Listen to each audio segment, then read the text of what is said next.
সারা দেশে নানা আয়োজনে উদযাপিত হচ্ছে বিএনপির ৪৭তম প্রতিষ্ঠা বার্ষিকী। প্রতিনিধিদের পাঠানো তথ্য ও ছবিতে জামান আশরাফের রিপোর্ট।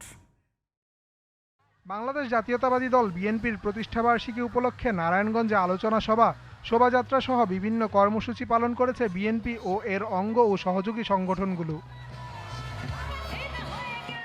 ঝালকাঠি সরকারি উচ্চ বিদ্যালয় চত্বর থেকে বিএনপির প্রতিষ্ঠাবার্ষিকী উপলক্ষে জেলা বিএনপির আয়োজনে বর্ণাঢ্য র্যালি বের করা হয়েছে।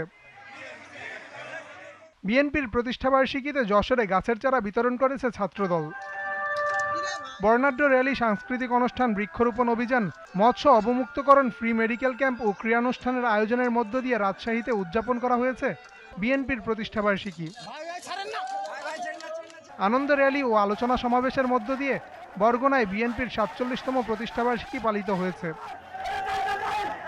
জয়পুরহাটে বিএনপির প্রতিষ্ঠাবার্ষিকী উপলক্ষে সার্কিট হাউস থেকে বর্ণাঢ্য র্যালি বের করা হয়েছে।